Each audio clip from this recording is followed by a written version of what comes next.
Olá pessoal, bem-vindo ao canal! Calma, antes da gente falar de intercâmbio, vai ali rapidinho, dá o seu inscreva-se e compartilhe o conteúdo com outros também. Vamos conversar mais sobre como funciona planejar essa viagem de intercâmbio. É a sua primeira vez? Já viajou várias vezes? Não importa, vamos lá! E a gente vai conversar agora sobre intercâmbio. É um assunto que todo mundo planeja, passa às vezes anos preparando, né? Então vamos conversar um pouco sobre como planejar essa sua viagem de intercâmbio para os Estados Unidos, em especial nesse período tão confuso que a gente está vivendo. Nós vamos conversar sobre 3 assuntos que são realmente importantes na hora de planejar. A gente vai falar sobre o local onde você vai estudar aqui nos Estados Unidos, o tempo que você também vai levar aqui para estudar, né? Quanto tempo seria legal passar aqui no país para estudar, e a questão que todo mundo pensa e que a gente fica, dinheiro, como que a gente consegue pagar por esse curso? Vamos no primeiro ponto, que é onde estudar nos Estados Unidos. Geralmente as famílias, quando entravam em contato comigo para procurar curso para os seus filhos, uma das primeiras perguntas que elas faziam, ou talvez um dos primeiros pedidos que elas faziam, é de que gostariam que os filhos experimentassem a cultura americana. Essa é uma pergunta ou um pedido muito amplo, porque o que é americano, né? O que é sotaque? Quando falam, eu quero que meu filho aprenda o sotaque americano. Tá, mas você tá falando em um sotaque nova-iorquino, pessoal de Boston, PAC, Dakar, o que a gente tá falando que é sotaque, né? Esse é um dos pontos apenas. É claro que alguns locais têm uma cultura muito mais latina, por exemplo, do que outros. Partes da Califórnia, Miami, então a gente tá Flórida, né, como um todo. É claro que existem locais onde você vai ter uma cultura um pouco mais latinizada do que outras, mas, de novo, o que é americano? Qual é esse conceito, né, de americano? Quando você pensar em local, e se uma das suas preocupações for também o orçamento, leve em conta opções que talvez não sejam tão conhecidas pelos outros. Você pode optar, por exemplo, por Filadélfia ao invés de Nova York. Bastante gente vai para Filadélfia, que é muito conhecida, já foi tema de filme, a cidade do Rocky Balboa, tá bom, se você não for da minha geração, talvez você nem sabe o que é Rocky Balboa, mas tudo bem. O Rocky morava lá, tá? Se você for em algumas áreas da cidade, você vai conhecer vários locais que aparecem na série de filmes do Rocky, mas talvez você conheça Sylvester Stallone, então já tá de bom tamanho. Por que eu tô falando em Philly, por exemplo? É uma cidade bem tranquila, mas além disso, ela tem um custo de vida muito menor do que outras da região. Então, ao invés de você ficar pagando muito caro pela estadia em Nova York, você pode ficar em Philly e no final de semana viajar para essas outras cidades da região. Fazer viagem, por exemplo, para Washington, para Boston, para Nova York. Você pode conhecer diversas cidades por um preço muito mais baixo do que você pagaria, talvez, vivendo em Nova York durante o período que você for estudar. Uma outra opção também, se você pensa em conhecer talvez essa parte mais rural dos Estados Unidos, o que seria, né, essa coisa mais cidade pequena, comunidades mais próximas, Chicago pode ser uma boa opção para isso, porque a partir de Chicago você pode conhecer Milwaukee, que embora seja a capital de um estado, é uma cidade muito pequena para os padrões mesmo, né, de metrópole, de capitais. Também pode ser uma opção para isso, você ter uma ideia do que é essa vida mais rural, mais de comunidade aqui nos Estados Unidos. Se você estiver planejando a sua viagem, primeiro pense no local como o tipo de experiência que você quer passar. Claro que se você quiser fazer compra, gastar dinheiro e conhecer, ver gente, se envolver em festa, a gente está falando em Miami, a gente está falando em Nova York, ou então LA também. Depende do seu sonho, cada um tem o seu sonho, né? Mas se você tiver questões que envolvem orçamento e talvez você queira economizar em algumas coisas para gastar em outras, essas cidades que não são tão mencionadas podem ser uma boa opção. Na costa oeste, eu falaria talvez sobre Portland como uma opção de cidade que tem toda uma vibe hipster, mas ela tem um custo de vida um pouco mais inferior comparadas a outras da costa oeste também. Ok? Se você estiver pensando sobre o local durante esse período agora de transição, né, saindo de pandemia, ainda há bastante mudança naquilo que as cidades e estados estão definindo como aceitável ou não. Abertura de escolas, número de alunos por escola, então sempre acompanhe essas notícias porque as coisas realmente estão mudando do dia para a noite ou da noite para o dia. Agora vamos falar um pouco mais sobre tempo. Quanto tempo você quer passar estudando?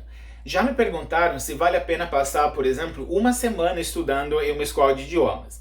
Não. Eu vou te falar por quê, pelo menos do meu ponto de vista. Se você fez uma semana, achou fantástico, lindo, deixa seu comentário aí, explica pra gente como que deu certo.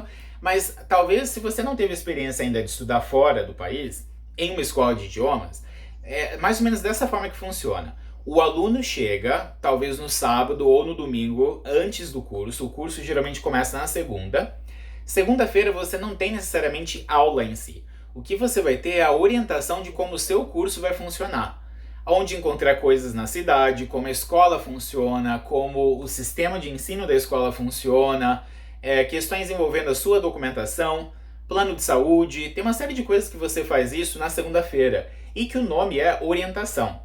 A vasta maioria das escolas que eu conheço que ensinam idioma aqui nos Estados Unidos tem a orientação na segunda-feira, no primeiro dia de aula. E isso é para todo mundo que está vindo de fora. Se você já estiver na escola, provavelmente você também tem prova na segunda-feira. Então, segunda é um dia que, embora conte como aula, ele não é necessariamente de aula, com conteúdo, entendeu? E aí, o que vai acontecer? Você praticamente vai ter aula terça, quarta, quinta. Tem escolas que não têm aula de sexta-feira.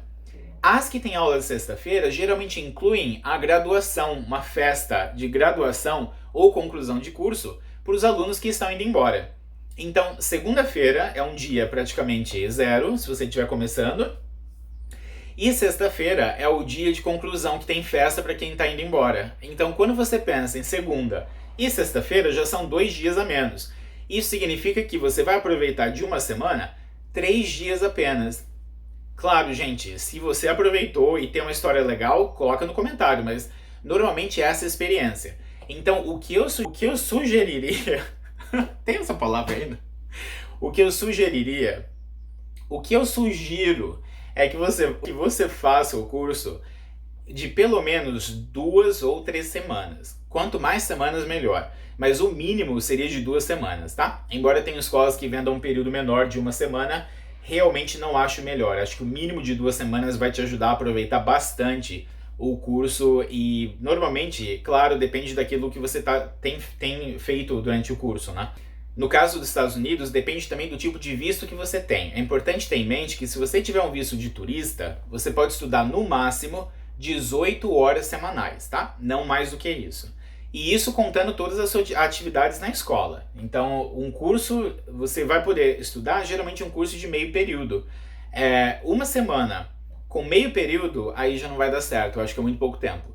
Se você tiver com visto de estudante, a gente está falando de uma carga horária muito maior, mas mesmo assim não valeria a pena tirar um visto de estudante para ficar por 1 semana. Então, você pode planejar para pelo menos 1 mês, 3 meses, claro que depende daquilo que você também precisa, tá? Mas tempo, de novo, planeja para no mínimo 2 semanas ou mais. O último tópico, que é dinheiro. Como é que você vai fazer para planejar a sua viagem com grana? E cotação, sempre negocie com a sua agência ou com a escola. Tem bastante escola que pede dinheiro já de primeira, se você for fazer um curso. Só que com essa crise toda, gente, todas as escolas, praticamente todas, estão muito flexíveis com formas de pagamento. Há um detalhe importante, que é o fato das escolas estarem cancelando cursos ou até mesmo fechando muito rapidamente, do dia para a noite. Então, ou da noite para o dia. Alguém me deixa no comentário se o correto é dia para noite, noite para o dia, porque realmente eu estou usando os dois. Se o pagamento for em dólar, dá um sinal para a escola e paga quando a cotação do dólar estiver mais baixa. Porque aí, é claro, você vai ter essa vantagem. Então, evita fazer, especialmente nesse período, o pagamento total, ou o pagamento nem seja à vista, mas que seja no cartão de crédito. Evita, porque tá muito caro para começar, né? A cotação está muito alta. E a gente ainda tem uma série de incertezas de como as aulas vão acontecer até o verão de 2021. Então, vai com calma, escolhe direitinho a sua escola. Se você puder pagar em prestação, nesse momento é até aconselhado para evitar qualquer surpresa. Mas até que chegue perto do seu curso, evite pagar mais do que 50% do total do seu curso, tá? Se for incluir também local para ficar, hospedagem, qualquer coisa assim. Casa de família costuma ser melhor do que o ambiente estudantil. Existem questões que envolvem também a sua faixa etária, se você ainda pode ficar em casa de família, mas o local que eles chamam de dorms, na verdade, é super, super simples. Se você for numa residência estudantil, gente, é tipo uma caminha, é uma escrivaninha para você, uma mesa para você escrever e tal. Tem local que é bem melhor, que é bem legal. Eu já fiquei em alguns que foram bem interessantes, mas tem local que é bem simplão por uma nota. Um local desse em Nova York, por exemplo, é muito caro. Então, se você estiver planejando também local para ficar, embora o preço que você consiga, né, nesse tipo de ambiente, ou no dorm, né, na residência estudantil, ou numa casa de família, sempre vai ser mais barato do que alugar um local para ficar. Se você for ficar por mais de 6 meses, por exemplo, ou até, sei lá, 4, eu diria até 4 a 6 meses, e mais do que isso, compensa você realmente achar o seu lugar para morar e talvez até alugar um quarto. Isso é uma coisa que você pode fazer e dar uma pesquisada, tá bom? Espero que eu tenha te ajudado com algumas informações sobre intercâmbio. Se tiver qualquer dúvida, pergunta, entra aí e deixa o seu comentário. Ok, pessoal? Inscreva-se no canal, um forte abraço e a gente se fala em breve. Até lá!